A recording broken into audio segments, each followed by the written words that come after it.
we are saving the best for last. I am interviewing the real life couple and couple in the kind of indie hit Monster. Title speaks for itself. A nice horror film set kind of in the future, I guess, right? With Whitney Abel. That's a great name. I mean, that's on a stage name, is it? No, no, that's my real name. Whitney Abel. She's definitely capable and pretty. And Scoot McNairy, right? Did I pronounce that right? Absolutely. Okay. So you guys are a couple in real life? Yes, we were a couple in real life and just recently got married. Oh, congratulations. And part of this whole film I was reading was you needed to be a couple. The director specifically wanted to work with an already existing, two people already in a relationship and whatnot. But when you started it, clearly, were you engaged or were you just dating? We just started dating probably about 6 months, and I think the film is what pretty much sealed the deal. You can make it through that. You can make it through anything. Whitney, why don't you just talk about where are you from? Originally Houston, Texas, which, funny enough, Scoot is coincidentally also from Texas. Dallas. But where'd you guys meet? We met in Los Angeles at my birthday. Oh, nice. Okay, and you're both actors, obviously. Came to LA to act.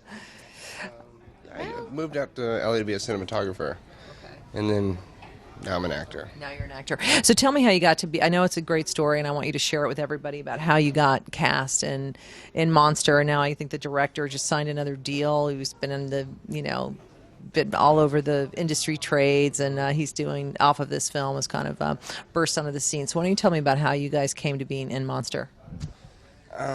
I I produced a film called In Search of a Midnight Kiss that Vertigo Films in the UK distributed. I had a film that went to the UK that was actually here in 2006 called All the Boys Love Mandy Lane.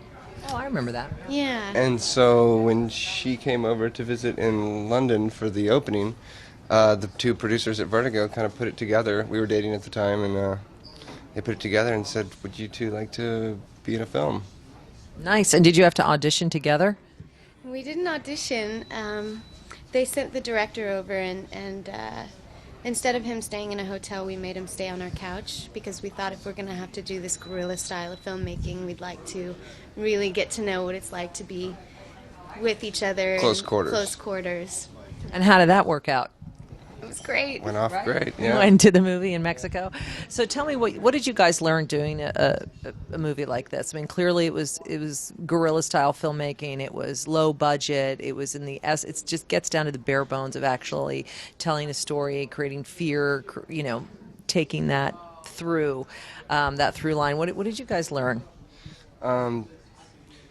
It takes some insane people, a lot of passion, and just wild ideas, and then somebody to get behind it, and you can go make a film like this. Yeah. Pretty much, like you can do anything if you have the right people behind it. What was your most grueling day? Like, what was the hardest thing that you had to do in the course of the shoot? And how long did you shoot for? Total of 2 months. 2 months. Okay. Why don't you tell us a little bit about that? I'm going to hand this over to someone. Well, there were a lot of grueling days, especially in girl world. I did my own hair and makeup. We were in the jungle. I was getting eaten by mosquitoes. And this is a pretty terrible thing. We actually had to stop showering because if you didn't, if you had product on your body, you would get eaten alive by the bugs. So Who discovered that? yeah, it's not very fashionable or nice, but that's what had to happen. So yeah, but in general, it was a really pleasant experience, and we never had difficulties. No personalities ever clashed. It was really enjoyable. That's great. Yeah.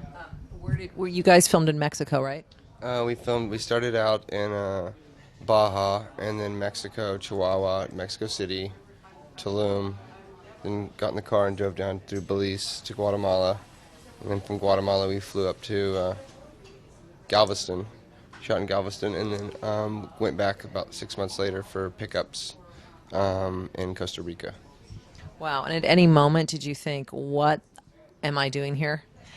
No, we loved it. I mean, the more Whitney, come on. One time. 27 mosquito bites. You're looking malaria in the eye. Not once did you think, what am I doing here? I want to be on 90210 or something, like on a sound stage? Well, I mean, it was really like the social climate, what was going on there, that was the concern. So it was a bit difficult and scary at times. The president is trying to cut down on the drug problem there and the drug cartels. So it's a very nasty climate there right now. Are you kidding? In the newspapers everywhere, someone's being murdered and tourists. so much However, more. It's so much worse than what you see on the news. Yeah. From being down there. It really is, and that was actually what, on a very serious note, what I think we both came away with from our experience was a life lesson, more so than a wonderful business lesson and experience in improvisation. The life lesson was that, we have to be informed and know as much as we can, and reach out, because it's not always just handed to you, with there's a lot of things to understand about a cause, a situation, Sure. and I've definitely been touched by it and would really like to do something in the future to help families that have been affected by it, because it's very serious and it's really, really sad. How's your time been in Toronto so far? It's been amazing. We've had some really great food and some really great cocktails and met some really great people. All right, so what's next for you guys? Are you going to be Mr. and Mrs. McNairy, or are you going to be Whitney Abel McNairy? McNairy. All right. But we'll keep it as Whitney Abel. Professionally, it'll be Whitney Abel. So what's up next for you guys? I'm actually off in a week to go do another film for Vertigo Films. Different director, different concept. And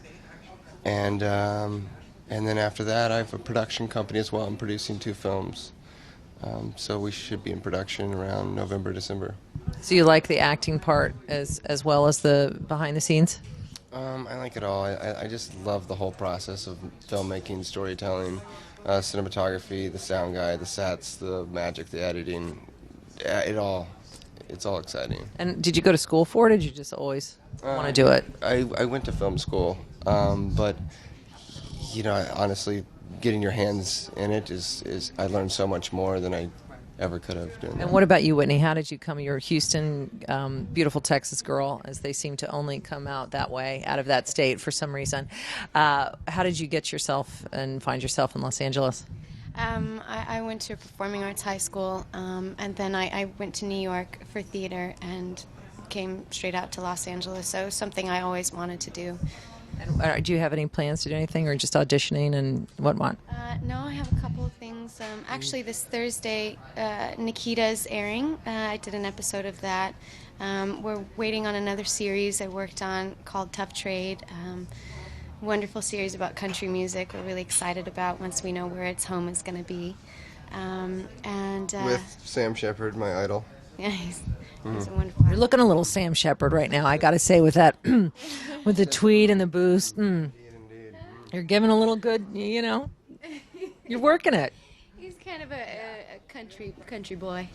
Well, it was great to meet you guys. Good luck with everything. I'm thrilled for you, and congratulations.